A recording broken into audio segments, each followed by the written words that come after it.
Welcome, ladies and gentlemen, to the Full Send Racing Series. Tonight, drivers get to see how they can test at the last great Coliseum. It's race number 9 at Bristol for the FR Graphics 200 here this evening. Drivers just got done with practice, currently halfway through qualifying, and topping the board is going to be that of Chris Stitz for himself. But giving you all the coverage here tonight, it's us here at Freaky Fast Broadcasting. My name's Sam Dyer. With me is going to be that of Trevor Earhart, as well as Robert Moyer Jr., going to be running productions in the background.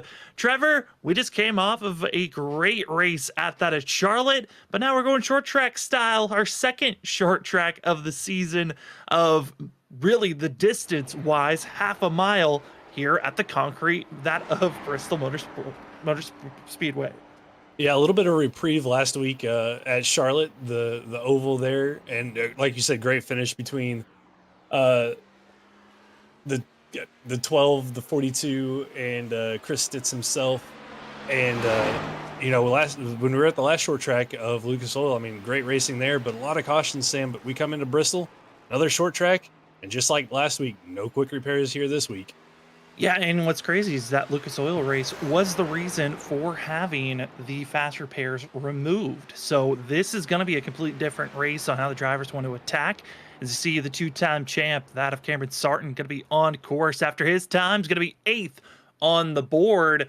But Trevor, with Lucas Oil, they had fast repairs. I think that's why we had that high amount of cautions coming out this go-around. Here tonight, it's 200 laps. We're going to have a stage break at lap 60, but no fast repairs.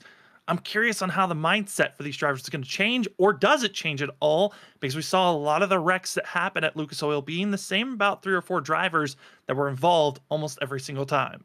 Yeah, it's going to be interesting to see how this one plays out tonight. And it being Bristol, I mean, and especially in the Xfinity cars, they get really loose or really tight just depending on how your driving style is. So, I'm afraid we might see some more cautions, and when you get a caution at Bristol, Sam, they don't tend to be small wrecks with how this track plays, or with how this track self-cleans itself. No, it doesn't. And also, it seems like a lot of drivers might be feeling a little bit scared on coming to this track, as the field's going to be a little bit smaller than what we've seen the last couple of weeks, but still expecting a lot of great racing as qualifying's coming to a close.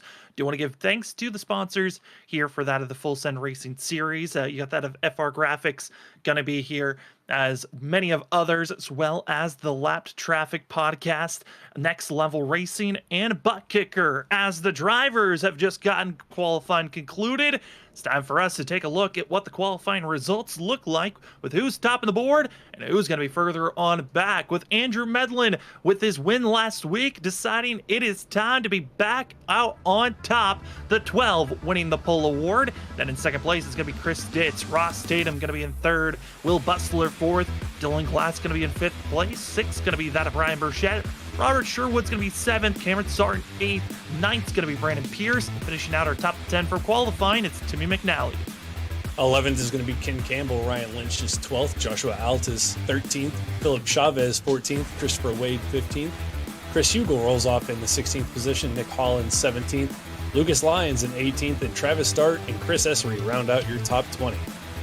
Then in 21st, it's going to be Zachary Peterson, Aaron Hale 22nd, Doug Pierce going to be 23rd, Martin Perry 24th, with that of Michael Boyd at 25th, John Dark 26th, that of Bo Tiffany 27th, with going to be that of Kyle Carpenter 28th. Good to see Kyle back racing, with that of Cole Sketty very deep in the field in 29th, with Daniel Keith Jr. and Sam Siegel going to finish out your 31 drivers here this evening.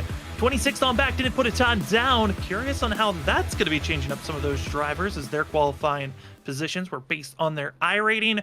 But Trevor, Bristol, this track, going to be wild. 200 laps. We got a 60-lap stage break. What are you expecting to see these drivers in the early going? I'd like to say I expect them to go, be easy on each other, these first couple laps, maybe to the stage. But, with us getting to closer to the playoffs, and with that playoff cut line being so tight, I expect to see a little bit of aggression, but hopefully it's not over aggression. We get a lot of cautions early on. Hopefully these guys can at least make it to the stage before we have any major carnage. We've had ourselves that is 7 different winners so far this season. Curious on if we're going to see that 8th one coming out here tonight, as we've seen a lot of quick drivers getting some wins. It's the one driver, Ross Tatum, that's found himself in a victory lane 2 times this season. Will we find someone else be able to do that with Medlin now getting his first win? The question now looms for Chris Stitz. When will he find himself into victory lane? Could tonight be the night for the 22, or could it be someone else? Will Bustler's also been looking pretty quick with a great qualifying time. Trevor, we kind of were joking about it. The thoughts of how many yellows we're going to see with the fact that there's 0 fast repairs, but also we can throw out, who do we think could be the next first-time winner this season? You know, I got to look to that outside row. Starting in second, Chris Stitz in the 22 car came so close last week at Charlotte. Just the pit strategy didn't fall in his favor. Ended up finishing third after leading coming down the backstretch on the white flag lap. But he's shown a lot of speed the last couple of weeks, so I expect to see that 22 car up front all night tonight. He's hoping that the swing is for his favor. Can the 22 get a great launch here, or will Andrew Medlin be in the better position? The 12 going to be the one starting off with the pole. As we wait for the pace car to pull off, it's time to go racing here for 200 laps at Bristol. The FR Graphics 200 is green as Medlin and others roar down into turn number 1. Medlin gets a good launch there, but Stitz using that high line, getting the run off the corner to his advantage. He's going to be side by side with Medlin down the backstretch heading into 3, and Stitz going to try to make that outside lane work to see if he can lead lap 1.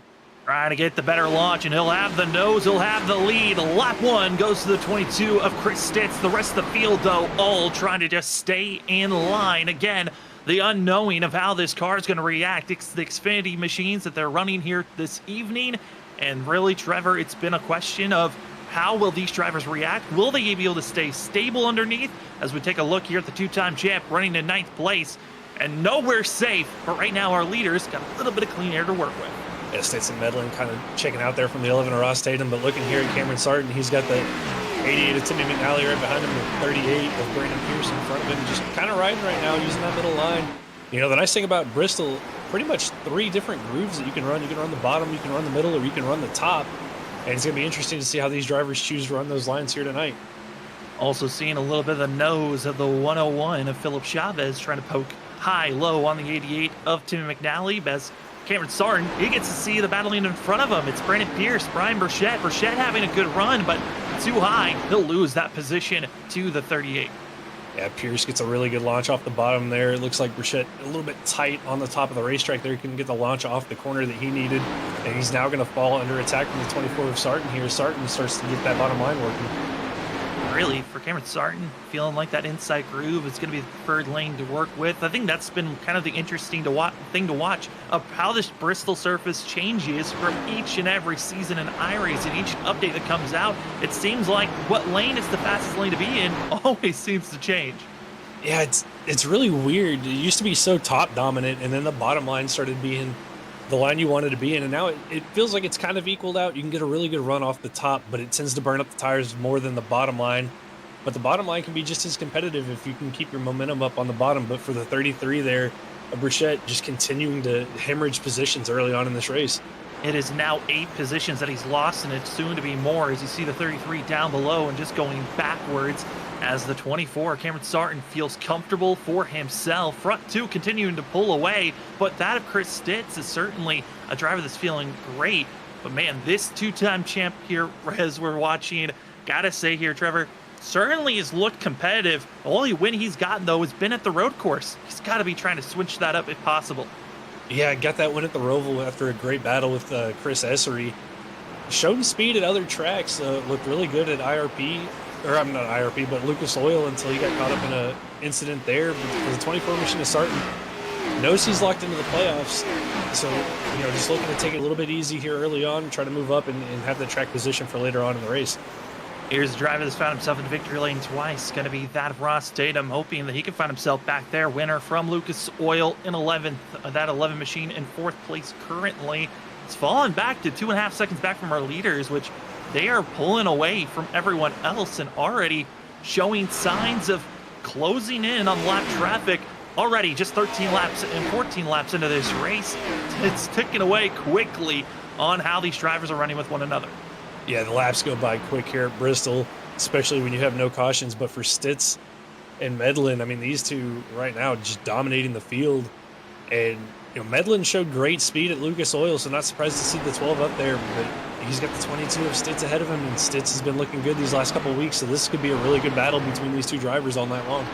They continue to race on, and the first driver they're going to catch up to is Aaron Hale, who's down that of 9 positions, as well as Nick Holland's going to be the next driver, and both of them very off the pace. And this has been interesting to watch. We always talk about tire wear and trying to save your tires. This seems on the extreme what we're seeing from the 68 and from the 4. Yeah, it's weird to see Aaron being this far off the pace. Ran really good at Dover until a late incident with Cole Sacchetti kind of set him back. But and for Aaron, I mean, I believe he's only two to 4 points below the cutoff line for the playoffs. So this is not looking good for Aaron early on in this race. There are a few drivers that's got some damage that they're dealing with. Martin Perry going to be one of the first, all the way back in 24th position. He's got a cluster of drivers around him. You also have that of Ken Campbell that you see that group just a shy ahead, as our leaders are now right on the back bumper of the 4. But this is the gaggle of cars that I'm getting concerned about. That could be the reason of us seeing our first yellow as we're coming up to lap 20. Yeah, they're battling hard back here for 25th, 26th position.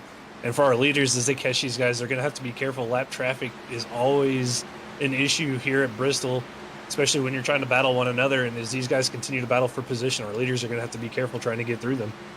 And our leaders, speaking of them, they are now there right on the tailpipes of the 81 of Michael Boyd, who's just leading this group. Behind this group. So now it's on for our leaders. How is lap traffic going to influence this race? Chris Stitz leading now as that of Andrew Medlin trying to close in on the gap. And as well, the longer that they're stuck behind this gaggle of cars, Robert Sherwood, Ross Tatum, they'll start to close in. Yeah, as these guys try to get through the lap traffic, that's going to allow Sherwood and Tatum to close in. But they've got to get through the battle in here. Daniel Keith Jr., Sam Siegel, Nick Holland, Michael Boyd, all trying to stay on the lead lap, all trying to keep these positions and battle with one another. And for Stitz, he's just got to be smart here and work his way through this traffic as best he can. Hey, let's do that. Let's hop on board with the 22 of Chris Stitz, our leader, and see how does he get through this gaggle of cars. They're right on top of one another. It's a wall. There's not much you can do as we ride on board, and they're almost 3 wide. They are 3 wide right in front of our leader. Yeah, Holland to the contact's made. Holland Perry. And Perry spit. Woo. Ooh, the 81 involved, but thankfully for our 2 leaders, a little bit of a scare for them, but they make it through that wreck unscathed. And that is the danger that you face every single time out here at Bristol. You might have the lead, but you can catch up to lap traffic very quickly, and danger looms at every corner as Martin Perry gets spun around. Michael Boyd gets a little bit of contact, but like you noted on, our leaders luckily were not involved. They were able to scave away as we take another look at how this contact happened in the 3 wide action of seeing that of Siegel and also Nick Holland. 3 wide, usually that's not where you want to be, Trevor. Yeah, 3 wide at Bristol, not the easiest of things to accomplish, as the track really kind of shortens up on you. And for the 68 there of Nick Holland, got onto the apron a little bit, drifts up into the side of the 69 of Martin Perry and sends the 69 around. But I think for Holland, seeing Stitz right there behind him, it's kind of go time for the 68 machine, and a little bit aggressive there. It sends the 69 around, and then the 81 of Michael Boyd, nowhere to go as Perry comes back down the track and clips him. But thankfully, doesn't look like a lot of damage for those 2 cars, and they'll be able to keep going here tonight. Very quick scare for these drivers as we were closing in on halfway of the stage. Getting our stage break, going to be at lap 60. Top 10 drivers hoping to get those bonus points. And Trevor, they had 3 extra sets of tires in pit road. It looks like no one's really thinking about taking tires at this moment, as 2 drivers have come into pit road. That's going to be Ryan Lynch and Chris Essery, which were 2 drivers that had some pretty banged up vehicles from earlier contacts that are just going to get more service done under this first yellow flag of the day. Yeah, I think they had some contact on the restart. Restarts here at Bristol can be really tricky, and the back half of the field can kind of stack up on you. So I think they were getting some damage fixed from that initial restart. But like you said, Sam, 3 extra sets of tires. I'm kind of surprised. Typically we see when we get halfway through a stage, these guys like to come in and play a little bit of pit strategy, but nobody decided to do that here tonight. No, and I think with it being 3 sets, yes, technically if there was no stage break, you'd think you'd turn this race into a 1-stop. Then you got 2 tires to work with. But I think a lot of these drivers recognizing we have a stage break. After the stage break, that's when we could play some mind games on when we'll use that set of tires. Yeah, and probably banking on a couple of late cautions here tonight, possibly wanting to save that extra set for later on in the race. We know how important fresh tires can be here at Bristol, so probably a lot of these guys thinking, hey, let's save a set for the end of the race just in case we have a late race caution. As more drivers still coming in and getting repairs under this yellow, that Michael Boyd has come into pit road for an extended time. He is currently 2 laps down. Aaron Hill is currently 1 lap down, was not able to get a wave around for themselves. Martin Perry is going to be 1 lap down, but able to get repairs and will stay on the lead lap. Going to be that of Ryan Lynch and Chris Essery, which both those drivers come into pit road twice just to make sure that they're good on repairs or repairing as much as they can, as both looked pretty wounded. As we are stacked up and ready to get back to green flag racing here, it's going to be that of Chris Stitz. It's going to be also Andrew Medlin, Ross Tatum, that of Robert Sherwood, Dylan Glass, and Will Bustler going to be your top 6.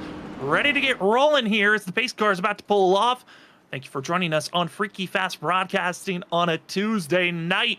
Bristol Short Track Racing FR Graphics 200 is back underway, and Stitz with a fantastic start for himself into turn 1.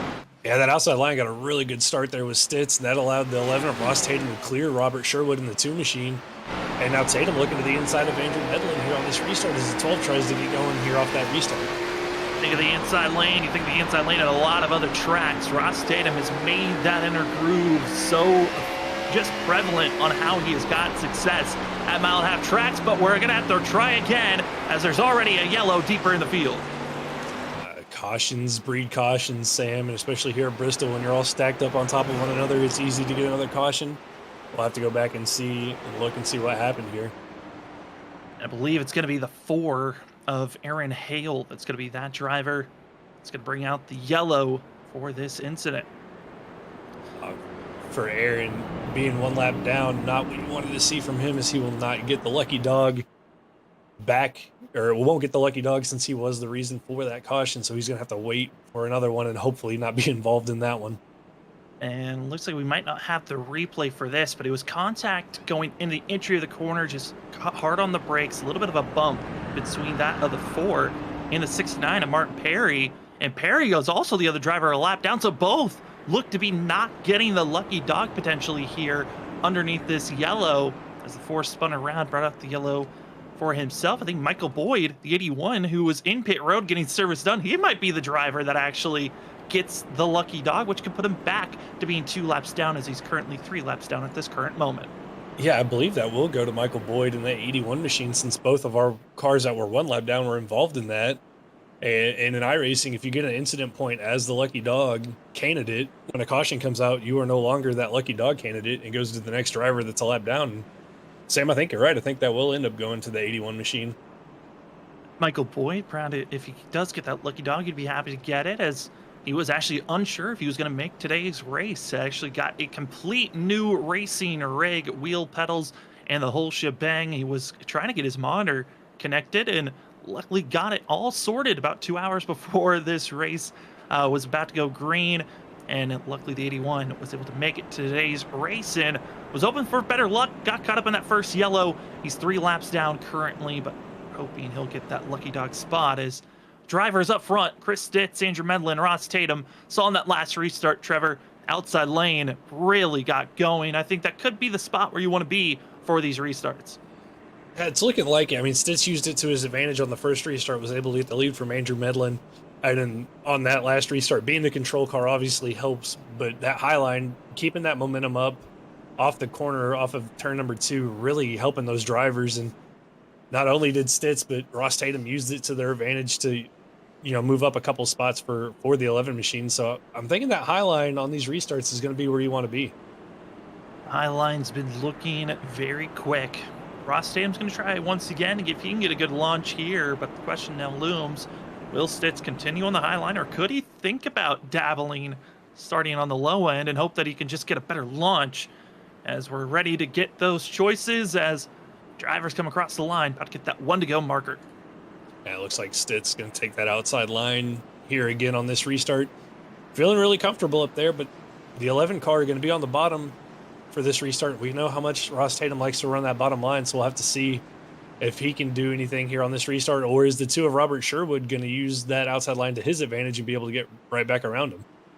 Not much movement from up front. Chris Stitz, Andrew Medlin, Robert Sherwood, Ross Tatum, Dylan Glass, Will Bustler, Cameron Sarton, Brandon Pierce, Philip Chavez, and Timmy McNally going to be your front 10. Ready to get rolling once again. Pace car about to make that hard left-hander to pit road. And we've already had 2 yellows. How many more will we get? Stage break at that lap 60. Let's go back to Green Flag Racing as Stitz once again. A fantastic launch, and you got to give credit to the two of Robert Sherwood. He followed suit just as well. Yeah, got a really good launch. Medlin kind of asleep at the wheel on that restart. That bottom line did not go at all. That's going to allow Sherwood now to do battle for second with Medlin. Gets a really good run off turn 4. Clears the 12 temporarily. Let's see if we can get him cleared here down in turn 2. Little bit of a squeeze, almost contact on the exit, and Sherwood holds on. He'll take that position, and he'll move up to second, but they're wrecking further behind as drivers, massive calamity of that 15th place. Drivers trying to slow up, and luckily, it could have been a lot bigger. Drivers slow down in time. Yeah, it could have been a lot bigger. We'll have to go back and check that one out. But Sam, I saw a lot of cars sideways there, but don't see a lot of cars with a ton of damage. Yeah, I believe all this truly started around the 101, that of Philip Chavez.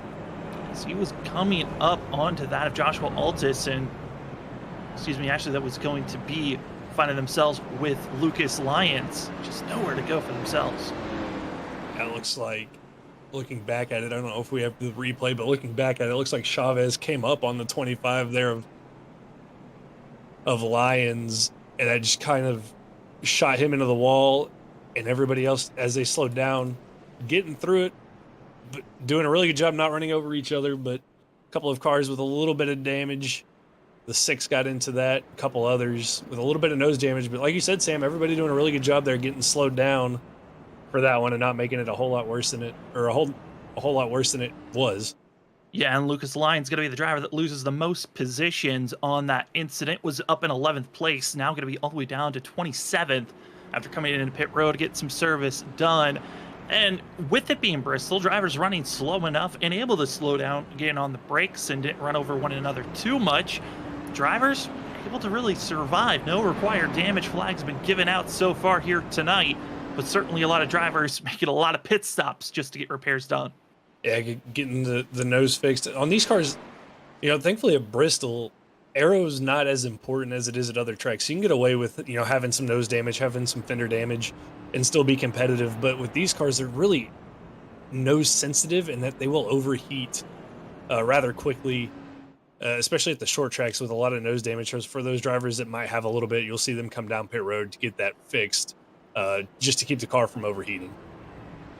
As drivers that came into pit road under this caution, going to be that of Charles Hugel, as well as that of Lucas Lyons that were involved with that most recent yellow. Ryan Lynch still coming into pit road, just making sure to top off on any other optional damage. And it looks like, as well, the 4 of Aaron Hale just coming into pit road. Third caution of the day, we're on lap 42. Again, stage break at lap 60. But as we're under yellow, it gives us time to give some thanks to our sponsors here at Freaky Fast Broadcasting. That at iRacing iFlag. iRacing iFlag provides you the best iFlag virtual flag system, which gives you clear and decisive flag states of how the track is looking like. As well, if you've got more iRacing iFlag systems out there, it can give you that visual spotter information on where drivers are on your left or right. Also, if you want any more great products from iRacing iFlag, they've got themselves a digital pit board, which can give you information such as track temp, weather conditions, as well as laps left for fuel. And if you've been using too much of your fuel for the past 5 laps, great information, great content, and great ways to get you as a faster driver on iRacing. Going over to iRacingIFlag.com and use our promo code FreakyFast2022 on your next purchase. Drivers are stacked up. It's time to go back to Green Flag Racing here tonight on the FR Graphics 200 for the Full Send Racing Series. Pace car is off, and it's going to be Chris Stitz already ready for the restart zone, and we are green once again. Stitz again using that outside line to his advantage. Sherwood gets a really good jump there on the bottom is going to able to stay in front of the 11 of Tatum, who gets around Andrew Medlin. Medlin losing a couple spots on these last 2 restarts, back down to 4th after being in 2nd for most of this race. So let's see if he can work his way back up to the front. Right on board with that of Will Bustler. Bustler got a real good shot of seeing that of the 16. Not having the best launch for himself. Dylan Glass and some others really started to check up and then back out the field. Really now jammed with one another. Got to be careful that they don't make any mistakes there. As we're coming to the end of this stage, it's time to ramp it up. Who's going to make it to the end as we hop on board to that of the 60, that of the 94 of Joshua Altus, who's going to be trying to figure out how do you get by the 36 of Will Bustler, or do you just hold on as Cameron Sarton up 2 positions in that of 6th place. Yeah, Sarton slowly making his way up through the field, got around Will Bustler there, now going after Dylan Glass. 94 of Altus, a really big run there to the back of Bustler, almost got into the back of the 36 machine, now looking to the outside. Just nowhere to go for that 94 machine right now.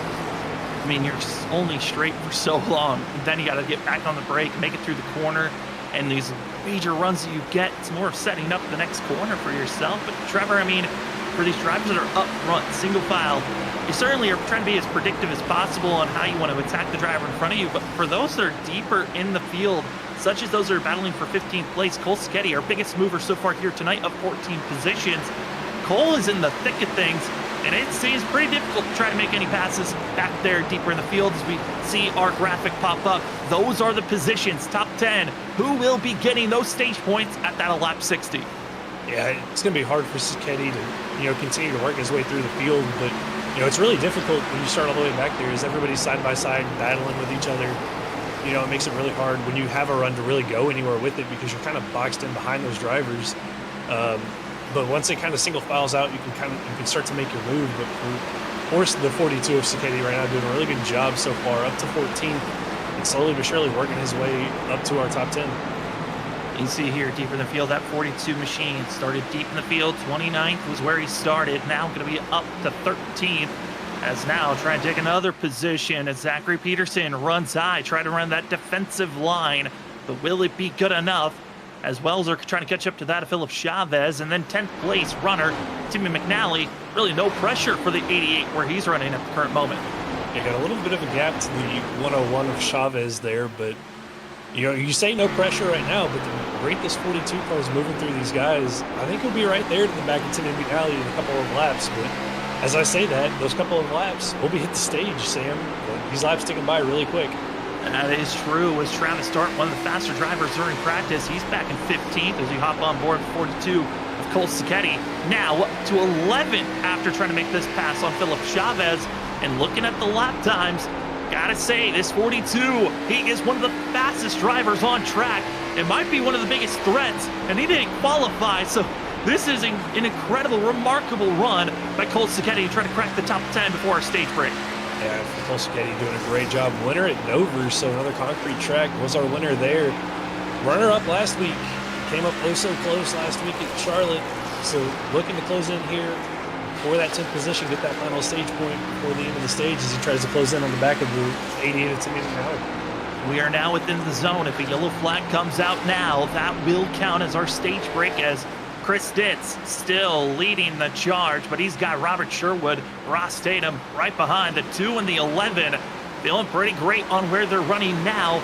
It looks like where they're at this current moment, we shouldn't have to worry about lap traffic too much. But as I say that, though, drivers in front of them are spinning out. Watch out for the leaders. Martin Perry's going to be on the inside. Yeah, Perry spins to the bottom there. No caution as he's off the track. Our leaders get through unscathed. Coming to lap 60, the last lap before the stage break here. And for the leaders, another scare there with lap traffic, but thankfully the 69 able to spin to the inside line, and we keep it clean. And Perry's going to take a toe to pit road, but out of 3 and 4, our stage break winner, Chris Ditz, the 22. He'll tank it across the line. We wait for Team McNally to come across the line, and he does. Yellow flag out, and that is your stage break. Whew. Trevor, I got to say for the leaders, these long green flag runs certainly are giving them a little bit of a heart attack. Yeah, that's twice now coming through lap traffic that we've seen a little bit of contact made in front of the leaders and cars spin out, but so far, Sam, they've been able to get through it. They've been able to get through it clean, but we'll have to see if this race gets another long green flag run, if they can go 3 for 3 getting through lap traffic with no problems. Well, we're already a quarter of the way through, and this is our stage break, so it's time for us to take a break as well up in the booth. As we tell you down, it's going to be Chris Ditz, Robert Sherwood, Ross Tatum, Andrew Medlin, Cameron Stark going to be your top 5 from the stage, with Dylan Glass, that of Joshua Altus, Will Bustler, Brandon Pierce, and Tim McNally going to be finishing out your top 10 at that stage break.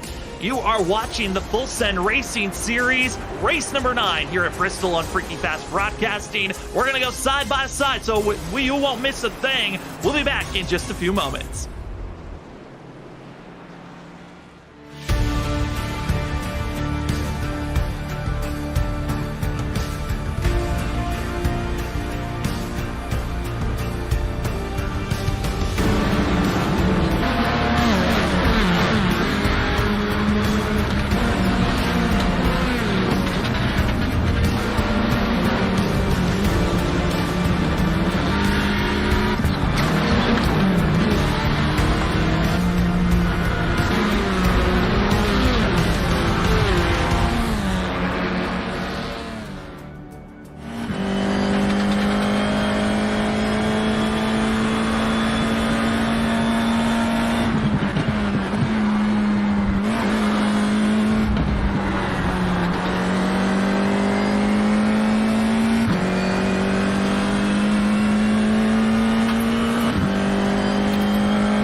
They're splitting, and it's a complete mayhem.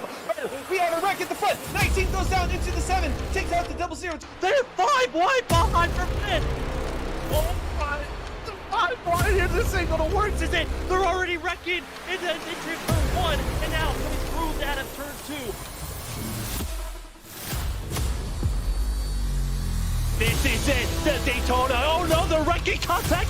Sets gets into the wall. Gonna be scattering on the outside. Drivers on the apron. Drivers coming out of nowhere. Edison on the outside trying to get the win. And it's William Edison stealing it at the line. Into the wall. The 18 trying to block. 77 get into the 18. That leaves 3 of TJ Roberts. 17 of Gavin Rogers. 3 of TJ Roberts is gonna steal the win here. What second fiddle so many times last season. Christopher Wade wins the season 5 Daytona 200.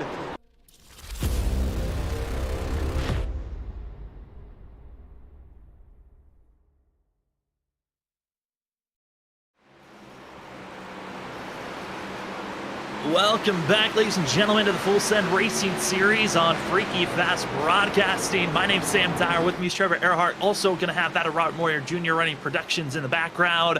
As we are coming up to the start of lap 70, it's Chris Ditz dominating up front, but deeper in the field, they are getting chaotic here, Trevor. Stage break's done. We're racing it now to the end of these 200 laps. Yeah, everybody now ramping it up a little bit. We've made it through the stage break. Everybody's now battling hard as we got the 38 of Brandon Pierce, Timmy McNally, Dylan Glass, 36 and Will Bustler falling back a little bit. Caution's out. Oh, and it's going to be that of seeing drivers into one another. It's Bo Tiffany as well as Essery all into one another.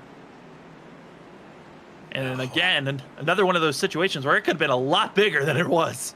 Could have been a lot bigger, but heavy damage to the back of the 29 of Bo Tiffany, and I'm in the back as well as the 32 of Chris Essery as we go back and take a look and see what happened.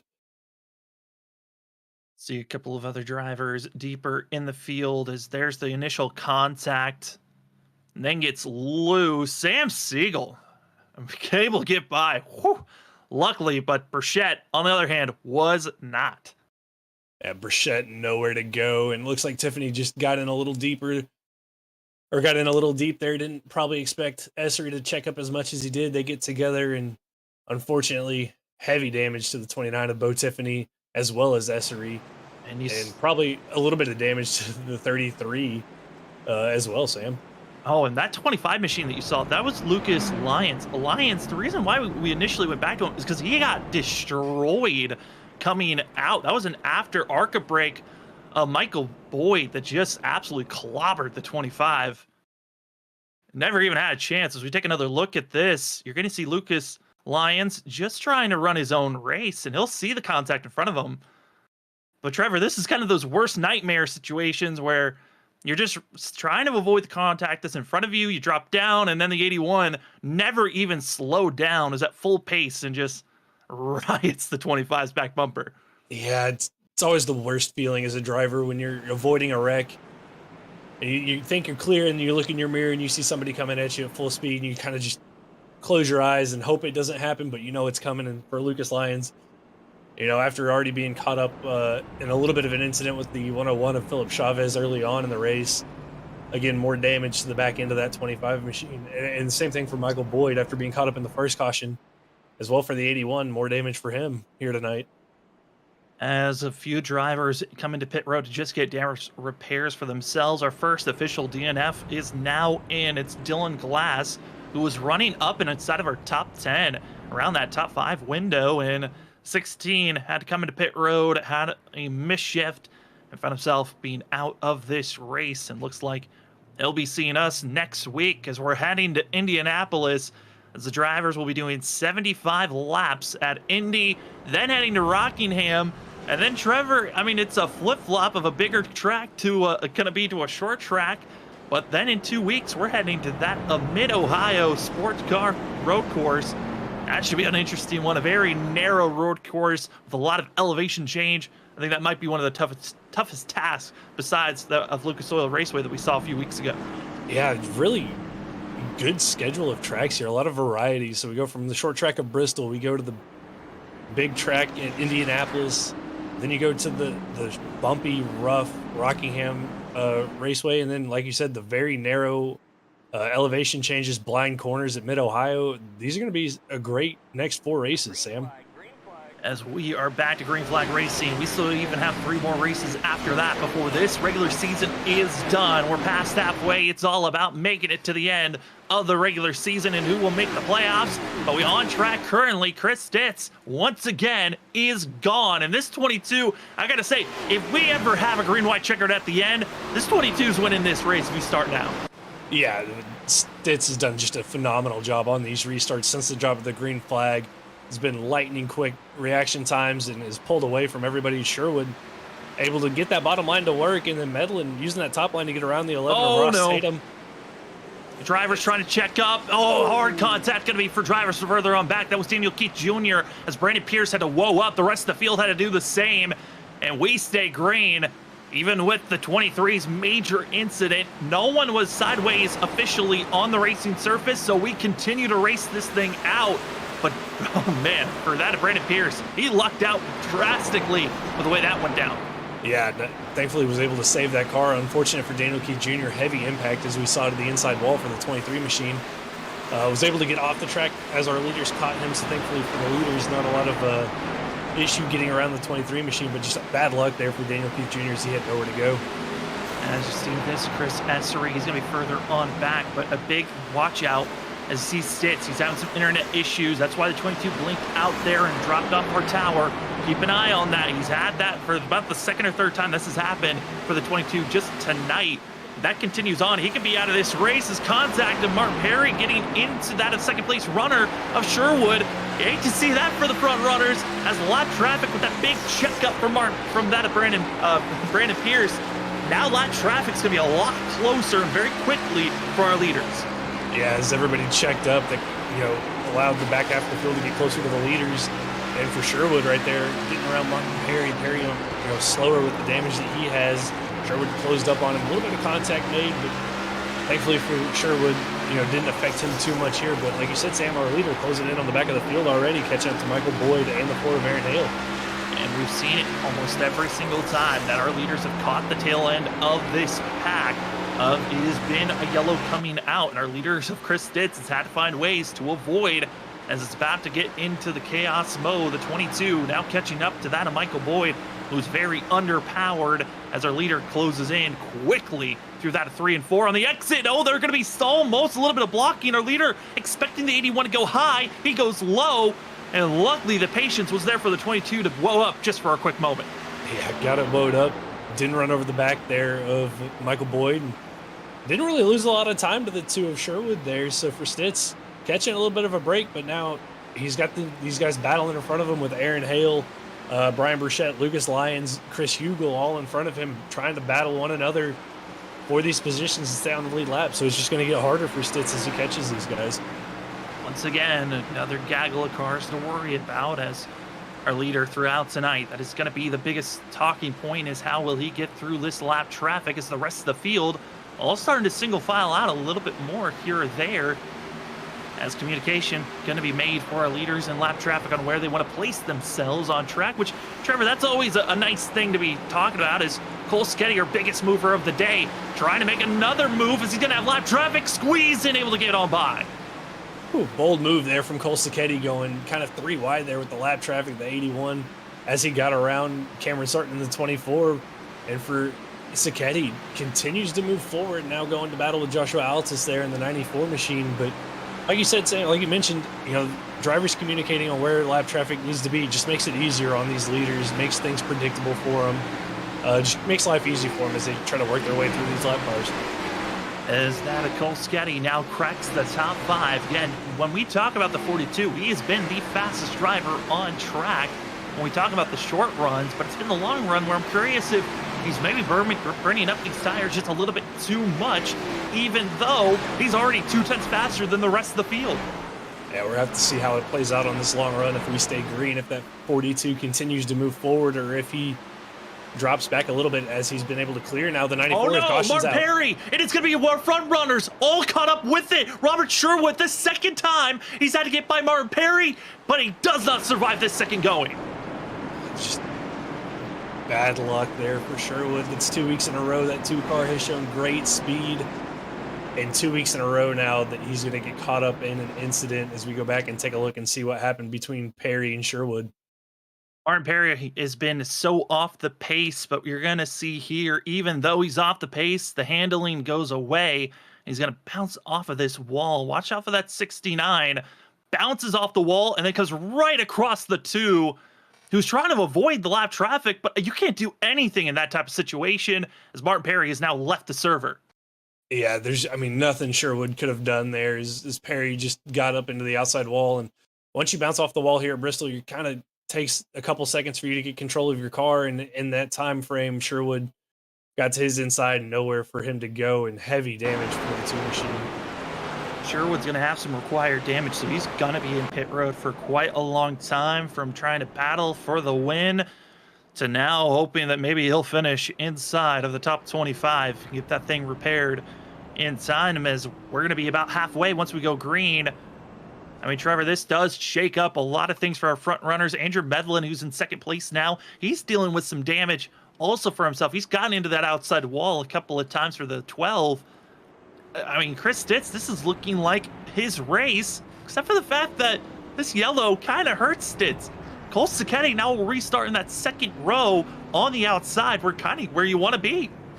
Yeah, for Stitz not wanting to see that 42 machine up here this early on, but for Sacchetti, this caution brings him right back up to the front now, and like you said, going to be on that outside line, and that outside line we've seen on these restarts has been really good. So we'll have to see what Sacchetti can do here on this restart, and if he can challenge Stitz.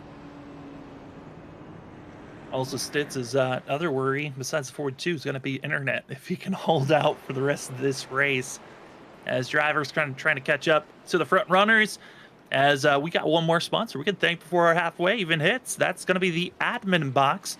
And the admin box is a premium button box that's a plug, set, and go to make sure that you are the best admin or race control in leagues or hosted sessions, to make sure that you've got the best button box out there. Go use our promo code FFB-BOXX. That is FFB-box with 2 X's. Go get yourself a discount code at the admin box. Thank you so much for being one of our main sponsors here at Freaky Fast Broadcasting. I mean, now, Trevor, this has kind of changed up a lot of mindsets as well, because we got to see that of 30 laps of green flag racing, or at least about that of racing on these tires. Now I'm curious on who, if and when we see another yellow, who will be thinking about using that next set of tires. Yeah, 2 more sets of tires for these drivers. Gonna have about 100 laps left here once we get to this restart. And so I think if you see a caution here in the next 10, 15 laps, I think we'll see a variation in pit strategy, which could really throw a wrench into the plans of our leaders. If they stay out and other guys come in behind them, it'll mix things up and could make this race really interesting. As up front, going to be Chris Stitz, Andrew Medlin, going to be Ross Tatum, Cole Sacchetti, that of Joshua Altus, Cameron Sarton, as well as that of Kyle Carpenter, who's now in the fray of our top 10, and also Christopher Wade. A lot of shakeups with some of the restarts that we've had recently. The drivers cracking the top 10, starting to change face. Top 5 looking the same. Chris Stitz is back to green flag racing. He's gone. And for Cole Sacchetti, he wants second now, as the 42 is going to be just sliding into third. Yeah, look there for a moment like he was going to get that run on the outside of the 12 of Andrew Medlin. Medlin does a really good job blocking the 42, but as you say that, here comes Sarton to the bottom, looking for that second spot on the 12 of Andrew Medlin. And here comes that of Cole Sacchetti. Medlin trying to hold off the best that he can. He's on the outside. Best defensive lane you could ask for at this moment. But with the damage on the right front quarter panel, got to say for this 12, that is not helping him on this defensive charge that we're seeing for the 42.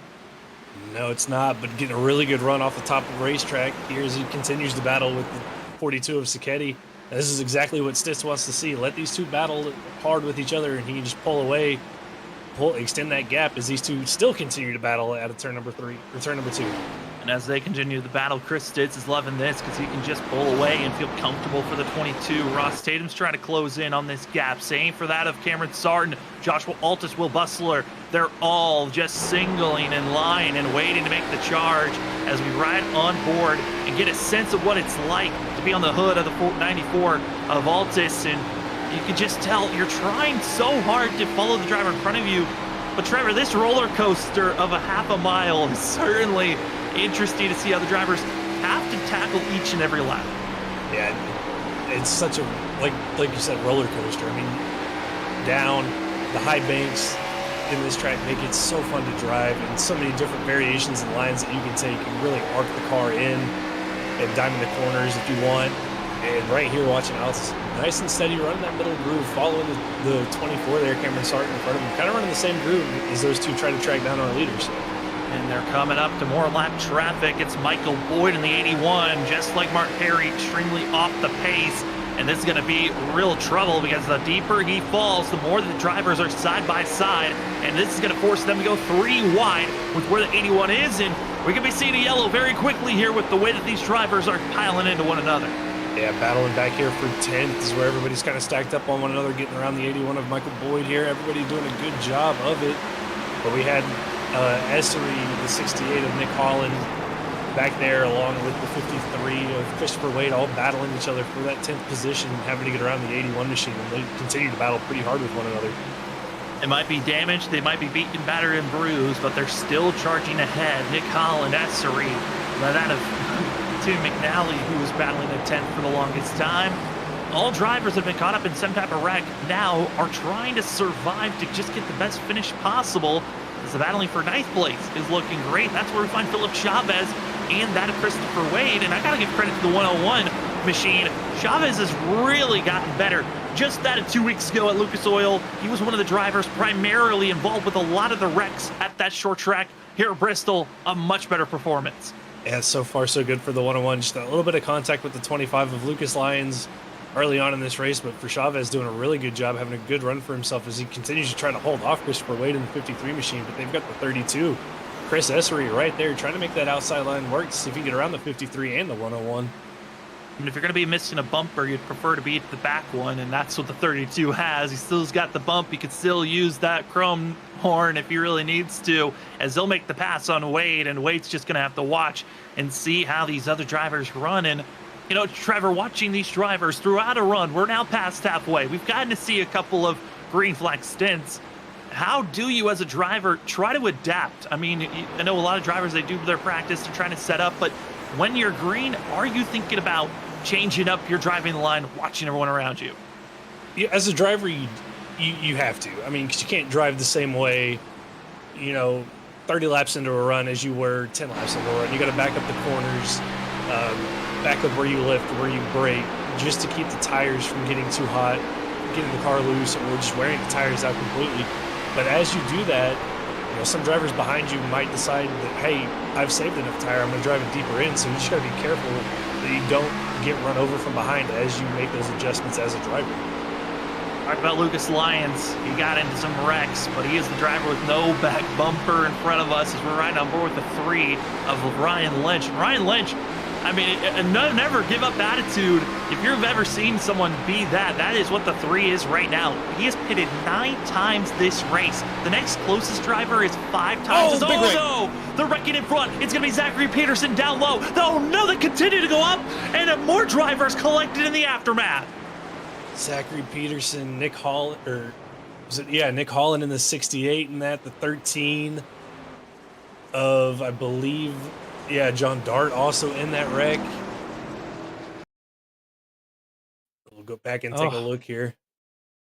This is going to be seen side by side. A little bit of overlap for 3 wide for a quick second.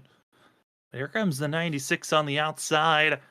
Philip Chavez already over the radio trying to apologize if he felt like it was his fault. And it just looked like a racing incident right there. I mean, Trevor, just 2 drivers, different mindsets on how they wanted to exit that corner. Yeah, doesn't look like maybe Chavez got a little tight there as we see the 88 of McNally with some damage, the 13 of John Dart involved. But you know, it looks like for the 96 and the 101, I mean, just 2 drivers coming off the corner, maybe thinking that, maybe for the 96 thinking he was clear and was not, but 2 drivers going for the same spot and just a racing incident there. And that is going to be bringing out our most recent yellow. A tough wreck to see for these drivers, as they were hoping not to be involved with this one. Lucas Lyons, John Dart, going to be the drivers with mandatory repairs. They have to come into pit road. And Michael Boyd, who's out there on track, just trying to keep out there and keep it and get any position possible. The 81's engine has expired. He will be finishing 29th here tonight. As a lot of drivers hit pit road, talked about strategy. Would strategy be a reason for some drivers to come to pit road? I think it is, as it's going to be that of Joshua Altus, Essery, Christopher Wade, all coming into pit road, taking tires, and then you got drivers taking tires and slight pit road stops for repairs, going to be from 15th on back. And we're going to have to see how these fresh tires, how much quicker they're going to be than these guys that have stayed out since the stage break. And Sam, we've seen the chaos that fresh tires versus old tires can have at short tracks, and here we are at another short track, and here we are with half the field on old tires, half the field on new tires, and hopefully not as chaotic as what we've seen in the past, but you never know. Oh, and I think it was a mental mistake. Brandon Pierce comes in a lap after everyone else had come into pit row. The 38 is going to lose so much track position. He's going to fall all the way down to that of 23rd spot when he was running in 8th place. Oh, no, just maybe missed the pit road entry when pit road was open the first time by, as it can be tricky to get to this pit road as you have to enter on the backstretch for the pit road, and if you're trying to catch the pace car, it's easy to miss that turn-in spot. So for the 38, gonna have to work his way from the back of the field to get back to the front. Looks like 22nd position is where Brandon Pierce is going to lie. As a couple of other drivers in pit road, Ken Campbell, Zachary Peterson, Robert Sherwood, Lucas Lyons, all going to be in pit road, just getting a little bit of extra service done. As up front, I feel like the front 2 have been the same drivers I've been repeating all night long here, Trevor, but it's the driver in 3rd, Cole Sacchetti. He gets another try on how this restart's going to go. Yeah, he gets another try. Battled real hard with Andrew Medlin for about 5 or 6 laps to try to get that second spot. Wasn't able to do it, and now gets to try it again and see if he has anything for the 22 or the 12. But you can't look too far behind him. The 94 of Altus on those fresh tires. Going to be restarting in about 11th place. We'll have to see if he can work his way through the field as Sacchetti waits a little bit there on the restart. Or Stitz waits a little bit on the restart, gets a great jump, and that's going to allow the 11 of Tatum now to go to battle with Andrew Medlin and clear the 12. He's clear. He's going to take second. Ross Tatum feeling comfortable. And now the battle that we were watching out for second place turns into the battle for third. Medlin, Sacchetti, how will they decide to charge between one another? Will Bustler's going to pick and choose?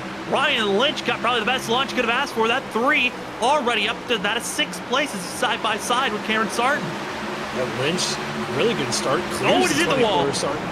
The 3 races in the wall, and that is almost collecting another driver. Somehow keeps the pace. And speaking of pace, Altus is already up to 8th place. Yeah, here comes Altus on those fresh tires as Sarton battles with Ryan Lynch here. And for Altus, just got to be patient. Noses on these fresh tires. Can't force the issue. As the 24 moves up the track, that allows the 94 to clear him. But in front of him, he's got the 42 of Sacchetti battling with Medlin, Bustler, Lynch, all in front of him. He's got to pick his way through these guys.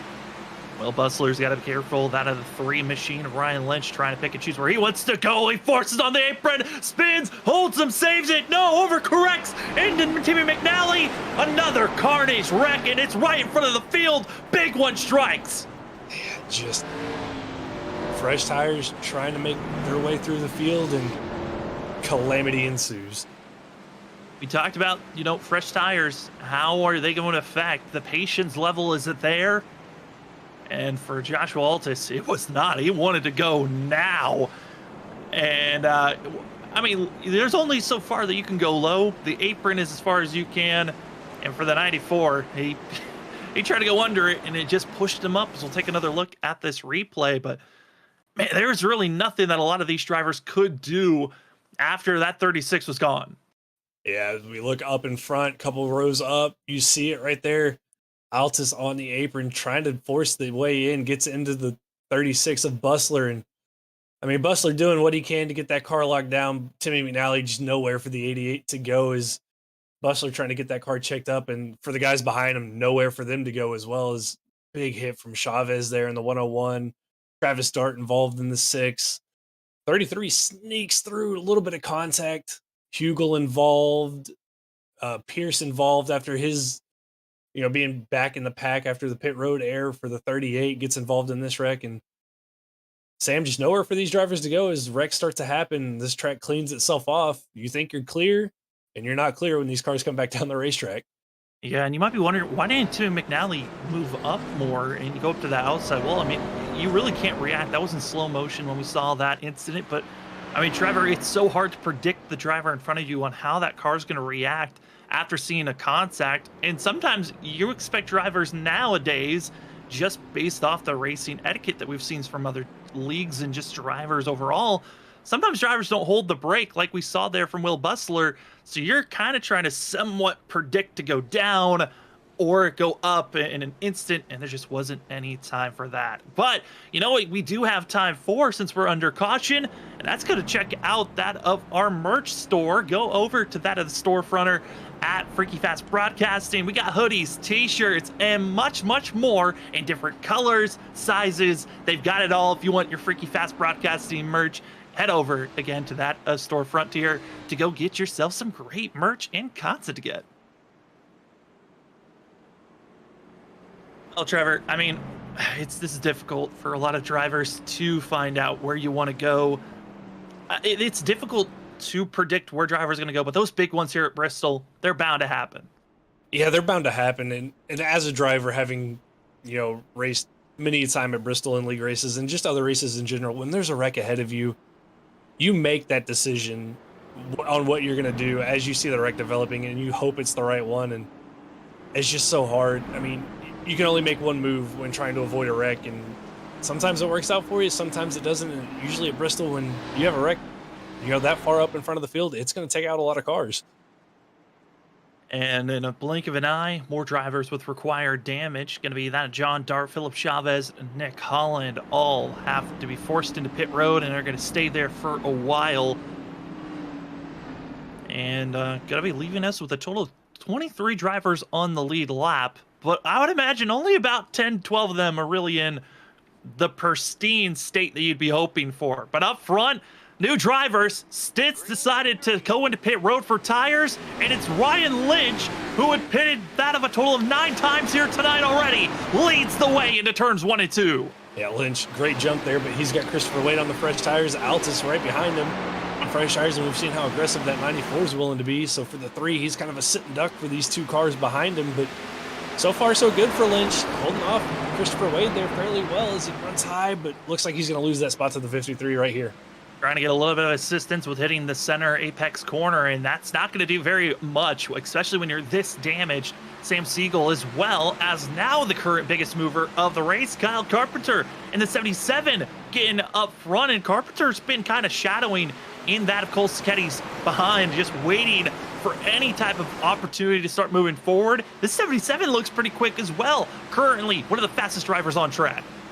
Great run for Kyle Carpenter. Started way back in 28th position for the 77 machine, now going to battle for the 3rd spot. Right behind him, Aaron Hale in the 4. He was a lap down early on in this race, was almost another lap down, and here he is battling for 4th. And that's the beauty of Bristol, is you might be in trouble in the early goings, but you can learn something, or you can just keep your nose clean, and then you find yourself up front racing for an opportunity to win at the end of the day. As the laps continue to tick on, it's Christopher Wade, fresh tires, trying to pull off on a miracle run, as Ross Tatum now going to be moving up to 5th, trying to move up to 4th potentially here, but they're wrecking behind. It's going to the entry of turn 1, looks to be actually exit of turn 4. It's going to be this 96 of Zachary Peterson having issues between himself and Tim McNally. Another caution here on the racetrack, and stack everybody back up, and we'll take a look and see what happened here to the 96 of Peterson here. Looks like he's running the high line here. He's battling there with the 36 of Will Bustler. Timmy McNally there in the 88 with a little bit of damage, and looks like just, again, those two going for the same little bit of real estate. Contact made, and hard contact for Peterson to the inside wall in that 96 machine. Luckily for Zachary Peterson, it will not be required damage, but most likely he's going to be forced into pit road to get some type of damage repair. As lucky dog for this incident, going to be Daniel Keith Jr. and also Ryan Lynch, who got to get a little bit of a taste of what it was like to be up front. The 3 will now come into pit road to get damage repairs, and as well, going to get some new freshies on that 3 machine. And now that we're coming up to 60 laps to go, Trevor, this is kind of, when we talk about mile and a half tracks, 20 laps to go usually is the marker. If we talk about last time to come into pit road to make a stop, I would imagine this could be that sign of, if you're going to make a stop with fresh tires, this could be your last opportunity to think about hitting pit road. It could be. Everybody should still have, I think for the most part, 1 set of tires left. And, thinking about it, 60 laps to go to the end. Maybe if you get a caution, with 30 to go, I think we'll see everybody come down pit road. But it'll be interesting to see how it plays out. And for some of our heavy hitters, Andrew Medlin, Chris Stitz back all the way in 14th and 15th position for those 2. Cole Sacchetti's back up to 7th, and the 42 Sartans in 8th. So it's really kind of shaken up our field on this kind of split strategy that we've seen. And you look at the drivers that pitted at the same time that Chris Stitz did, they're further up ahead. Ross Tatum and also that of Cole Sacchetti are up to 5th and 7th place for the both of them, while Stitz, on the other hand, is mired back at 15th. There had to be something wrong with the pit stop for the 22 to be this far back, and that is troublesome for the driver that was dominating this race until he had to make his pit stop. That really changed everything up on now. Anyone's got a chance to win this race. Yeah, you feel really safe when you're the lead car. You're kind of out of trouble. You can work your way through traffic. But now you're all the way back in 15th for Stitz, and this has kind of been the hot spot for where all the incidents have happened tonight. And for Stitz, it's got to make him feel a little bit uncomfortable in that 22 machine. It just, there's no way that you can trust being that deep in the field, 15th to 10th place, like I said, kind of in the eye of the storm if we're going to see a wreck. At least in a big magnitude way, if we're going to see a lot of drivers involved. See how these drivers are going to react on this restart as they're on the back stretch. It's Christopher Wade going to have the lead on this start as these drivers get ramped up and ready to go. It's going to be our front bout 4, going to be on newish tires, oldest tires on track. Going to be Sam Siegel in the 48 machine, who is going to be the 3rd car in line on the outside. Everyone else in pretty good spot to take it to the end. As the pace car is off, we're back to green flag racing, and Christopher Wade is gone in turn number 1. Yeah, Christopher Wade using that outside line just like everybody else has to his advantage. Aaron Hale getting a really good run, getting clear the 77 of Carpenter right to the back bumper of Altus there. Nowhere for Hale to go as he tried to make that move, and that's going to allow Carpenter to keep battling with the 4. Now Carpenter going to be a driver to watch out for, but also drivers deeper in the field. Andrew Medlin, who was battling at one point for the lead, now battling for 12th place. Going to be stuck in between the sandwich of drivers that have been involved with some major issues and other drivers as well, as we get our driver cam of Medlin. And, you know, at other tracks, there's a little bit of a breathing room, but Trevor, the focus is on for the 12. Yeah, the focus is on, and there is no breathing room here at Bristol. You go through the 2 corners, short straightaway, back into the corners, and especially when you're trying to work your way through the field. I mean, you can see it right there on his face. Just absolute focus from Andrew Medlin as he tries to work his way up back into the top 10. Trying to get by that of Chris Essery. Also going to be seeing that of the 39 of Doug Pierce. This is going to be one of his best runs so far this season. It was almost contact between the 12 and the 32. Heading through that at turns 1 and 2. It's going to be Andrew Medlin doing his best, trying to make that inside lane work. Really struggling at this moment. Chris Stitz, on the other hand, he was started back in 17th place. The 22 now up to 13th. Yeah, Stitz slowly working his way up, battling here with Ryan Lynch, who just came in and took fresh tires. So Lynch on the fresher tires, but Stitz able to clear him, and now going to go try to chase down Andrew Medlin in the 12, but he's got to get around Essery and Pierce in front of him. And trying to get by this wall, it's so difficult, especially when you're side by side. We already saw 3 wide not work out the best for drivers deeper in the field. But you might have to try something a little bit risky if you want to find yourself making these passes with the freshest tires out there. And here we go to the inside. Chris Stitz trying to make the pass. Already seeing that of Doug Pierce fall back. So luckily they weren't 3 wide for long. But now all the eyes have to be on the 3. That of Ryan Lynch. He is on the best tires out on track. Yeah, Lynch doing a good job working his way up, following Stitz in the 22 machine. Maybe conserving those fresh tires a little bit so he has something later on in this run, but working his way through the traffic just as good as Medlin and Stitz is. But Stitz now trying to get around the 32 of Essery. Essery trying to, you know, just keep that wounded car going, try to get the best finish he can. But Stitz trying to continue to work his way through the fields as he's losing ground to Andrew Medlin. That he is. He's feeling loose. He's starting to falter back. But drivers that are on track battling for the lead. We got 3 drivers there. It's Christopher Wade, Joshua Altus, Kyle Carpenter. Carpenter thought about going for second. It didn't work, but he's certainly still trying to do a dive bomb move, and it's just not sticking enough on the exit of the corner. That's where Altus is finding that little bit of extra speed.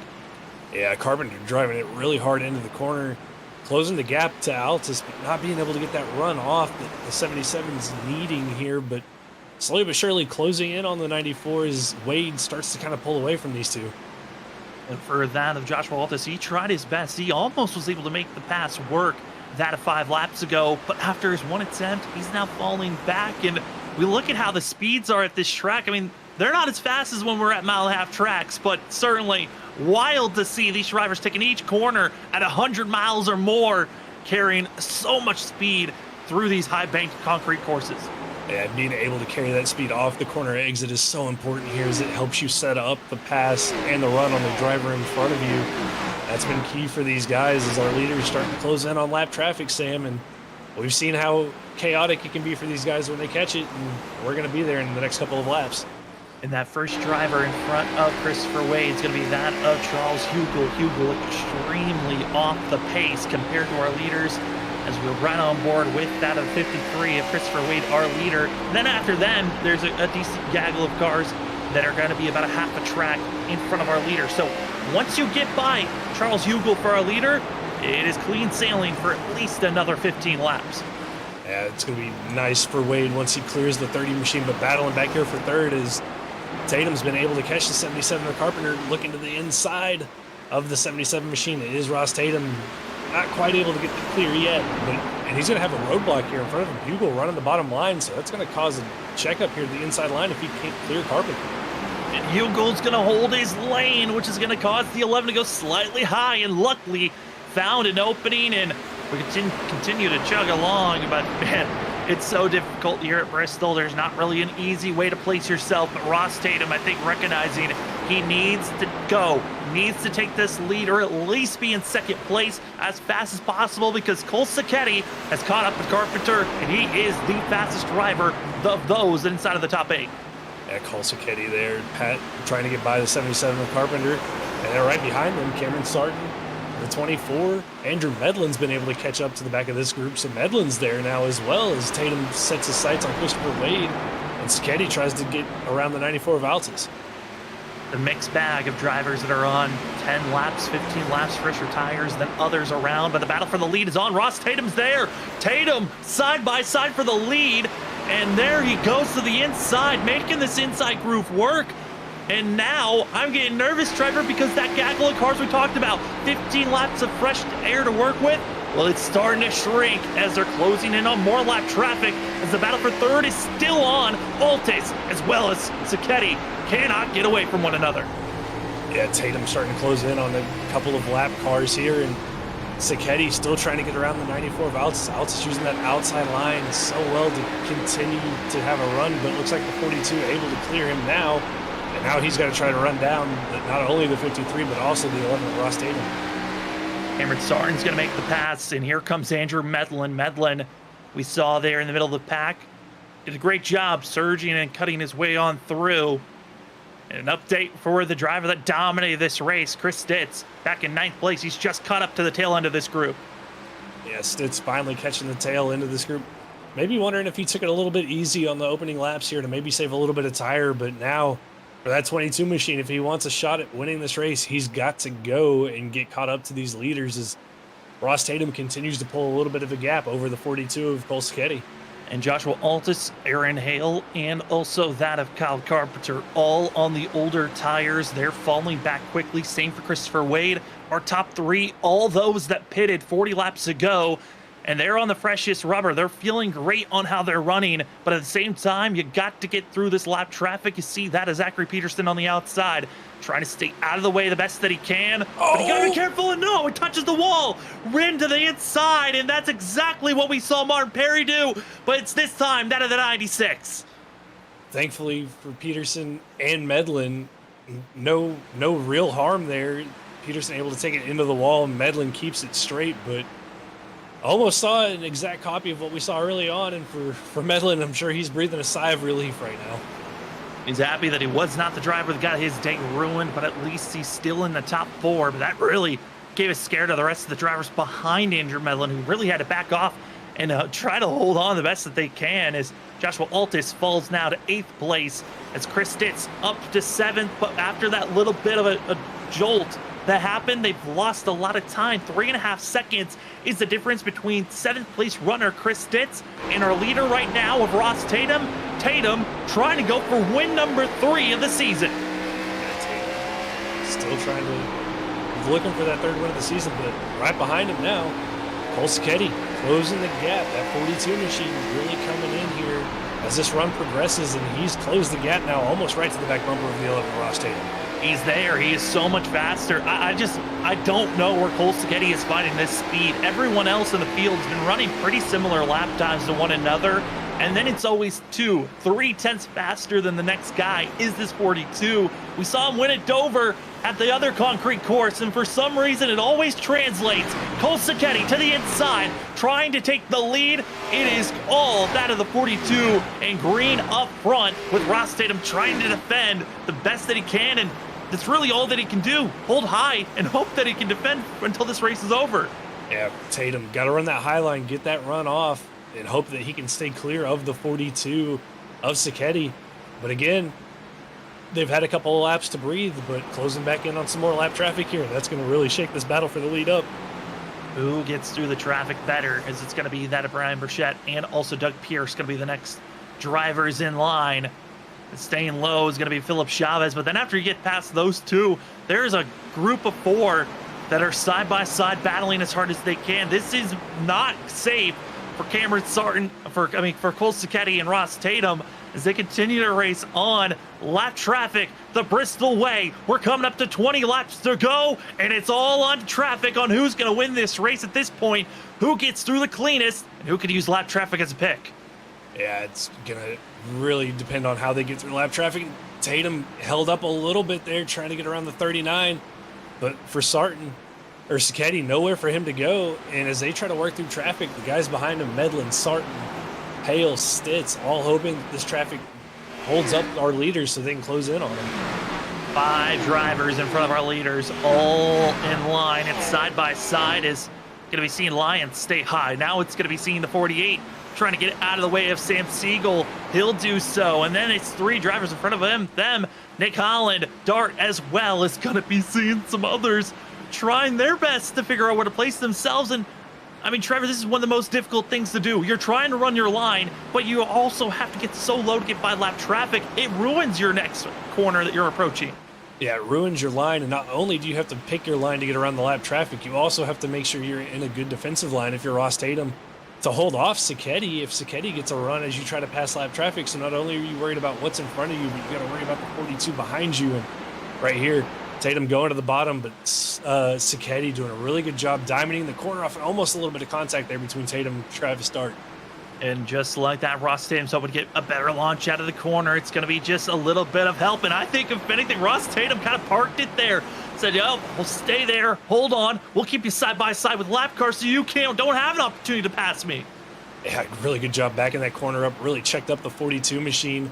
But now they've got maybe a corner and a half here before they catch the 68 of Nick Hall and the 36 of Will Bustler, who are battling side by side. And for Sacchetti, he's slowly but surely running out of time as his laps continue to tick off to get around the 11 here. Ross Tatum as he looks to the inside. 14 laps to go. Ross Tatum defends high. Here comes that of Cole Sacchetti once again, trying to figure out how do you get by this 11 as they're closing in closer and closer to lap cars in front. Under the wall, Ross Tatum. Cole Sacchetti takes the lead for now, just by a nose, and the 11 has to give it up. Yeah, Tatum there got into the wall, and that's going to cost him the lead and might cost him the win of this race now as Sacchetti gets the lead in that 42 machine with how fast he's been. Now not being held up by the 11 of Ross Tatum, we're going to have to see if he can pull away or if maybe Ross can come back at him. Not over yet. We've seen lap traffic wreck in front of our leaders all night long, and we're coming up to 11 laps to go. And we still have lap cars all around. You never know when the yellow could strike. Can we keep it green? There's only about a couple of more lap cars that Cole Sachetti's got to worry about once he gets by Will Bustler. And for Ross Tatum, he just can't get by Nick Holland. It's the worst case scenario. The lap car holding off. Cole Sacchetti is pulling away. 42 is pulling away. Here's Tatum, like you said, can't get around Nick Holland in the 68, and Cameron Sarton, or I'm sorry, not Cameron, Andrew Medlin slowly closing in on the 11 of Ross Tatum. That 12 machine is coming as now Sacchetti trying to find a way around the 36 of Will Bustler, but struggling to do that. Will Bustler going to be trying his best, defending and holding off. He's trying to help his teammate out of Ross Tatum, but just like that, he holds for now. And for the 42, it's basically saying, all right, yeah, you're holding me off, but your teammate can't even get by the lap cars behind me, so it's for nothing. He's pulling away. 8 laps to go, coming at 7. 2 lap cars now in between Sacchetti and Tatum. Medlin now closing in on the back of the 11 machine as he's closed in on this battle. But Sam, I don't think he's going to have enough time if he can get around Ross Tatum to catch and pass Cole Sacchetti here. Even if we get into a late race restart, it's been the leader that's been in the control all night long. Cole Sacchetti He is feeling so comfortable and confident. Even if a yellow flag comes out, he'll have the lead. He'll have the restart. The only thing that would make him panic is if drivers take tires behind him. But if we stay green, his 42, he is gone from the rest of the field. It's the battle for second that we see on screen. Ross Tatum and Andrew Medlin, 5 laps to go. Can the 12 make the pass? And it looks like he can on the outside as they're coming up, and it's gone. Cole Sacchetti, he's only got a couple of more lap cars to get by. Yeah, Cole Sacchetti got a couple of lap cars to get by. Medlin able to get around the 11 of Ross Tatum. I believe 36 of Will Bustler might have blown an engine. He pulls it off to the inside line. His night is done. But for the 12 machine now, he's got to get around Nick Holland and see maybe if he can close the gap. But with 3 laps to go, I don't think he's going to be able to run down the 42 of Sacchetti unless something happens with these lap cars in front of him as contact's made. Contact in front of our leader. It's going to be seen that Bo Tiffany runs into Essery and then puts Lyons up in the wall. Scary thoughts and scary moments, holding off the 42, coming across the line. 2 laps to go, and Medlin is closing in. It's less than a second, but he didn't gain a lot of time there. It was only 3/10. If he's going to have a chance to win, he needs more help, and the help's not there. He's being fought by lap traffic. We're coming to the white flag. It's Cole Sacchetti.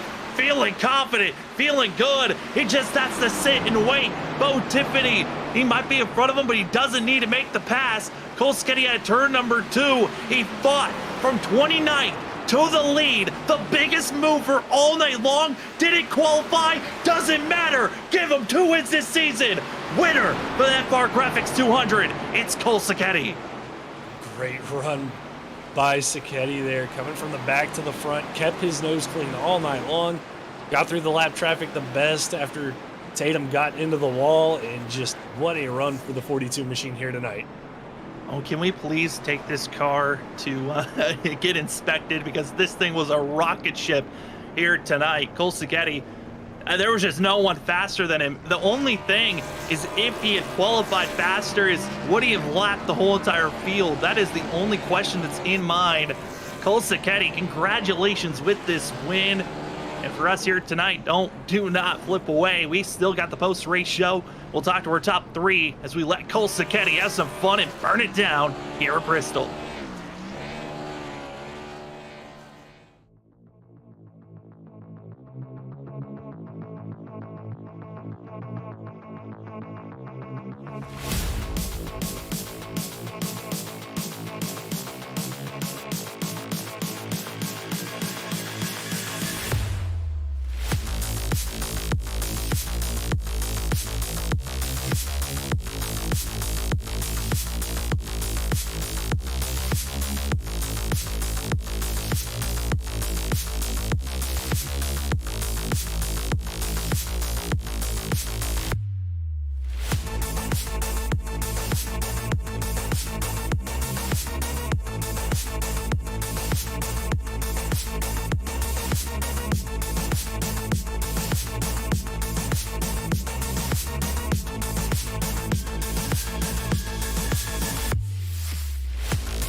Welcome back, ladies and gentlemen, to the Freaky Fast Broadcasting post-race show for the Full Send Racing Series. We got our top 3. We're going to start things off with 3rd place finisher Ross Tatum. Going to get his thoughts on how tonight went, as we've got the 11 up in the booth. Ross, it's Sam and Trevor up in the booth with you. I mean, you come away 3rd, But man, what a run it was here tonight. How are you feeling after 200 laps here? I feel pretty good. Kind of made some mistakes there at the end, but yeah, to come out third after not even touching my rig for 2 weeks feels pretty good. So I can't complain. A lot of accidents tonight. I avoided them all, so no complaints here. Yeah, Ross, we saw you get into the wall there as you were battling Cole Sketty there. You're trying to get through lap traffic. I mean, did getting into the wall? I mean, I know it let the 42 by, but I mean, how much did that hurt your race car? I killed the car pretty good, but I think Cole's going to beat me anyway. Usually I'm pretty good saving my tires here, but tonight, for whatever reason, I don't know if the setup's a little bit tighter or what, but I just couldn't save my tires, couldn't keep them on the car. And I think he was going to get me anyway. Just prolonged it a little bit. I was kind of hoping for a caution, maybe play some strategy to keep the front. But great job by Cole and Andrew getting by me. I killed the car when I hit the wall there. I mean, Cole got a lot more races still to go, 6 left in the regular season, but you are one of the drivers that's been top of the board for most of the season just based off consistency. How are you feeling about these next 3 races, though? We're going to Indianapolis, Rockingham, and then Mid-Ohio. Well, feel good about one of those. Rockingham, Mid-Ohio, I'm pretty bad at both of those tracks, so not feeling so good about that. Just seems like a lot of the thing in this league right now is just avoiding trouble. So I try to drive pretty smart, not put myself in bad situations. So I'm gonna keep doing that, keep making friends until the playoffs, and go from there.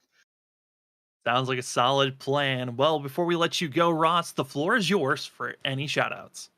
Appreciate it, guys. Got to thank Coca-Cola for paying my bills. Got to thank Will Bustler for painting these awesome paint schemes. He does such a great job. Anybody needing an iRacing paint scheme, he probably won't even charge y'all. So reach out to him. I got to thank all my teammates, Team America. I think that's our team name. I can't remember. Chris Wade and KT McChan and Will, of course. Got to thank you guys for putting on the best broadcast there is. No one beats y'all, so keep doing what y'all are doing. And got to thank the league for the awesome racing, and we'll just keep going. Hopefully win some more before the regular season's over. That's going to be the 11 machine of Ross Tatum coming away with a 3rd place finish. Congratulations on that, and good luck heading to Indy next week. Thanks, guys. As we go from 3rd place, we had 2nd place, where we got that of Andrew Medlin, who had to work and claw for every position there at the end, but gets himself a 2nd place finish. Andrew, it's Sam and Trevor up at the booth. Congratulations on 2nd place, but man, was that chaotic here tonight. That was a pretty wild ride, but that's what you get at Bristol and Thunder Valley here. So I'm just really happy we brought the number 12 Old Dominion University Toyota home in 2nd after a little drama there during the lap 128 caution pit sequence there. But worked the way back through the field and really happy to finish P2. I mean, Cole was a deserving winner. Ross ran a great race. So to we even weigh my way around the other guys and finish P2. Very satisfied. Andrew, a little bit of scare there with some lap traffic as the race wound down there, but having to work your way back up through the field after being a little bit off sequence there on y'all's pit strategy. I mean, just how hard was it to get around, guys? I mean, we saw the top be good, we saw the bottom be good, but what was it like for you out there? Yeah, you're exactly right, Trevor. Good observation. I mean, really, I learned my lesson on lap 1 of the race going into turn 1 that I shouldn't have started the race on the inside. So we went in, Stitz took the lead there, I think, it coming off turn 2, and I immediately found out, learned a quick lesson. Running the top side on the restarts, about the first 10 laps was great. And then, then the groove kind of moved down to the lower lane. You were just burning your stuff up too much on the outside lane, but it was great at the beginning of a run. So it definitely made it challenging late in the run as you're getting around lap traffic. But once we got through some of those rusty cautions early on and things calmed down, I thought it was a pretty good race there to end this thing. Well, I know for the tracks that are coming up, it really doesn't feel like it calms down in that aspect. We've got ourselves going to Indy, Rockingham, and then Mid-Ohio. How are you feeling about these next 3 races that are coming up? Indy, great. Rockingham, okay. Mid-Ohio, if I just stay on the track, I'll be very happy. So I've actually never raced that track, so I'll have to get some practice in. But, we're sitting good. We've got some great momentum going here on the 12 team heading into the playoffs. Obviously, we clicked off a win last week. Very happy with that. Ran great the week before at Lucas Oil. another solid performance here, and hopefully we can back it up with another strong run next week and maybe get lucky in those last two races. We'll see. But really like where we're sitting heading into the playoffs, and hopefully we'll finish this season strong. Well, the momentum is certainly there, Andrew. And before we let you go, the floor is yours for any shout outs. Yeah, certainly. As always, give a shout out to my beautiful wife for her support and putting up with this iRacing stuff. And my father Bruce, who's always watching. My brother Aaron and Joe, they're usually watching. Vernon and Christy, and let's see, Rita Evans. I'm going to mention her earlier. Appreciate you watching as always. You're a dedicated fan there. And really, my team. We put in some good preparation and got to thank my teammates at Ricky Poppy Motorsports, Travis, Ryan, Sam. We're overall, I think we're starting to climb up the ladder. And always thank you guys for putting on an awesome broadcast every race at Freaky Fast. You guys rock. And our league sponsors, Next Level Racing, ButtKicker, and Lap Traffic Podcast. But appreciate you guys calling a great race as always, and looking forward to finishing the season out here. And we're excited to see how well you're going to run in those races. That's the 12 machine of Andrew Medlin coming away with a second place finish. Congratulations on that. And good luck heading to Indy next week. Perfect. Yep. One more shout out. I got to give a shout out to my buddy Jake as well. Forgot him earlier. But great call, guys. We'll see you next week. Take care, Sam and Trevor. Good luck next week. As we go from second place, we head to victory lane, where we didn't get to call this driver's victory at Dover, but hey, concrete seems to be the place to be. We got Cole Sketty with us. Cole, concrete seems to be your magic tonight. You were the rocket ship. You qualified back in 29th. That's kind of just where you got placed. But man, what was going on in that car? Because you were just so much faster than everyone else. Yeah, man. I kind of screwed up my qualifying there. I hit the wall coming to 4. I was tracked for the pole, and hit the wall coming off 4, and took the white flag. So had to start in the back. Took my time getting up there. It's no big deal. Practiced a lot this week on long run speed. I knew that if we had a long run, I'd be there at the end. So it was awesome to see, my progression there from 29th to 1st. I'm sure it was a heck of a race to call for you guys. Yeah, it was very fun watching you come through the field, Cole. And I mean, walk us through those 5-6 laps you were battling there with Ross Tatum, getting through traffic, battling with the 11. I mean, what was that like as you were trying to not only get the lead from Ross, but also get through lap traffic? Yeah, so I was watching my car the whole time. I actually kind of took a different approach than what I usually did there. I was doing like a late apex kind of. Running like the middle of the turns, and then realizing that if I diamond to the bottom at the end of the turns, like off of 2 and off of 4, I was getting a lot of speed on him. So I got to his door a couple times, but I know that the way that Bristol races, if you run the high side a little bit too long, then it could wear out your tires. So I backed out a couple times just to see if it maybe wore down his tires a little bit. And yeah, the one time I got the lead, I kind of felt like I had to take it there because I wasn't sure if I was going to get around him again. So huge shout out to Cameron for walking me through that too. He helps me out with that whole ordeal there. Well, Cole, you're the second driver to become a multi-time winner this season. How are you feeling overall now, knowing that you've got 2 wins and that you're already locked into the playoffs going into the rest of this regular season? Feel pretty good. We're coming up on some tracks here that I don't know how I'm gonna do, to be honest with you. So, I know I probably should have won at Charlotte last week, so it was nice to double down and get the win here. And it kind of takes a little bit off my back now that I know I can just go for wins every week, especially being in the points lead here. So hopefully we can keep it rolling, keep the momentum going, and take it into the playoffs. We can't wait to see what you're going to bring us, Cole, as you've looked quick all season long. And before we let you go, the floor is yours for any shout-outs. Oh, yeah, I got my shout-outs here. So want to shout out everyone at Full Send. Know the race was a little rocky there at the beginning, but I'm happy we went those last 60 laps or whatever it was green. That was a good time there. Want to shout out my teammates there at Hack Racing. Cam, our honorary teammate, John was in there today, and then Charles. Huge shout out to those guys walking through the strategy every race. Also, want to thank Sacchetti Stars out there every week in the stands. And then my family and friends, of course, and my girlfriend who has to put up with me every day. That is going to be the 42 machine of Cole Sketty. Congratulations on the win here tonight, and good luck heading to Indy next week. Thanks, guys. As we go from victory lane, we take a look at that of our unofficial results here tonight at Bristol. 200 laps. We didn't need overtime, but certainly a lot of drivers probably wish they still had fast repairs with the way that this race went through. They had a lot of rough nights for some of these drivers, but those that finished in the top 10, they survived and they got it done. Cole Sacchetti didn't get the qualifying that he wanted, but was our biggest mover, up 28 positions to win. With Andrew Medlin, our pole sitter, going to finish second. Ross Tatum third. Aaron Hill, going to be in that fourth. With Chris Stitz, who dominated the first half of this race, fell back with pit road incidents for himself, but able to climb for a fifth place finish. Cameron Starr in sixth, Ken Campbell seventh, eighth goes to Christopher Wade, ninth is going to be that of Joshua Altis, with Ryan Lynch, the driver that pitted the most here tonight, getting a top 10 finish. Yeah, great run there by the three of Ryan Lynch. I mean, all those pit stops, was able to get a top 10. Aaron Hale, I mean, he was a lap down at one point, Sam, all the way up there in fourth. And then, of course, Cole Sacchetti not having that qualifying time that he wanted, gets the win. But I mean, you got to look, Kyle Carpenter in 11th had a great run. Bo Tiffany, after being caught up in an incident with Chris Essery, gets a top 15 finish.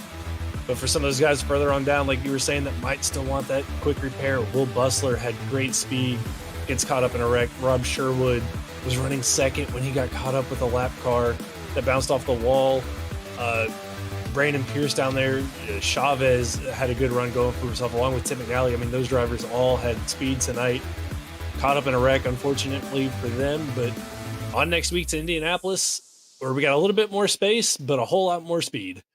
And certainly strategy could be the key on who can find themselves in a victory lane there. But man, what a week of racing we've seen so far already here at Freaky Fast Broadcasting, with Cole Sketty getting his second win of the season. And there's plenty of more great racing action throughout the week here at Freaky Fast Broadcasting. Tomorrow night, we got the Wicked Racing League heading to Chicagoland. Thursday, it's the Stars and Stripes at Phoenix. Then we have Friday off, but don't worry, we're right back here Saturday night with more short track racing for the WSSR Roasted Gems Cup Series. They're going to be at Southern National and the Next Gen cars. That's going to be a wild race to see, Trevor, on how drivers can take a next-gen car at a short track that's built for super late models and late model machines. Yeah, really small short track. In the next-gen cars, it's going to be a fun race to watch, and you're not going to want to miss that one. Those guys put on a show, and at that small of a track, it's going to be an exciting race. Then we have Sunday off, and then we're right back here Monday night to start off that of the ISRC Truck Series. And then we're right back here. It's Indianapolis next week, where we get to see the drivers. How can they tackle a track? It's going to be pretty tough for some. It's brought out drama in other series that we've covered, and I'm excited to see what the Full Send Racing Series brings out. But Trevor, before we call it a night, what are some of your final thoughts before heading to Indy? You know, overall, great race here tonight. I know we had some cautions early on, and kind of cautions breed cautions, but once they got that sorted out, long green flag runs, tire, the guys that save their tires the best, showed the pace, and there's never a dull race here in Full Send. And for Sacchetti there in the 42, for Sacchetti in the 42, gets the great win here tonight. And on next week to Indianapolis, where I expect to see more great racing, and then Rockingham, and then after that Mid Ohio. So 3 distinct different tracks the next 3 weeks, and I think we're gonna have great racing those next 3 weeks. I think everyone's excited for next week, and then after that, it's an unknown of who will survive at Rockingham and Mid-Ohio, but we cannot wait to give you, again, all the coverage here at Freaky Fast Broadcasting. Well, tonight, we're calling a conclusion for that of the FR Graphics 200. It's Cole Sacchetti in the 42 that gets the win. He survives the madness, he climbed through the traffic, and he finds himself into victory lane. But for us here tonight, thank you for watching Freaky Fast Broadcasting. For myself, Sam Dyer, for Trevor Earhart, for Robert Moyer, and everyone else that helps out here at Freaky Fast Broadcasting, thank you for watching the coverage. Hopefully we'll see you next week for Indy, and if we don't, we'll see you tomorrow night. It's the Wicked Racing League heading to Chicagoland.